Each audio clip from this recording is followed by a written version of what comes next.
right, now to some health news to help you protect one of your most precious senses, your vision. Summer will officially begin in less than a month, and it is a time when daylight can bring heightened risk to our eyesight, and it's damage that may not materialize for years. WVVA's Clayton McChesney is looking into this with an expert and who has advice on how you can reduce the risk of injury to your eyes from the summer sun.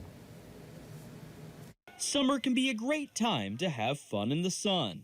However, without proper protection, a sunny day can cause serious burns, and not just on your skin. Just like our skin, we can get sun damage in the back of our eyes, and sometimes we don't notice the effects of it for years to come. Dr. Keene says the damage is not necessarily noticeable in the moment it happens, and you can't tell by looking in a mirror because in the back of the eye, we sometimes can see macular degeneration due to sun damage and sun exposure. So you may not see the damage right away, but years and years of damage from not protecting your eyes from the sun can lead to macular degeneration. The doctor says the first step to protecting the health of your eyes in adulthood is to take preventative steps in your childhood. She says the best method is to get sunglasses that protect from both UVA and UVB light, and get transition or light adapting lenses that know when it's time for a shade. But even if your summer plans don't include going outside, you aren't immune from eye-damaging blue light.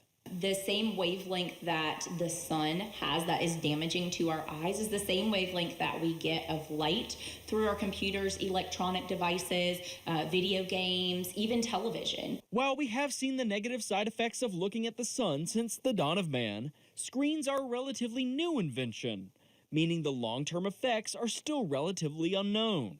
But Dr. Keene says that doesn't mean they're safe.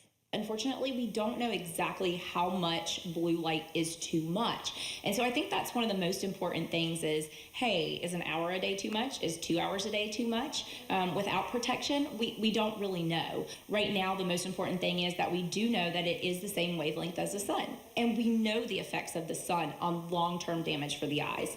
Dr. Keene recommends people get lenses that filter blue light. But beware. Many glasses you can purchase online that say they block blue light actually do not.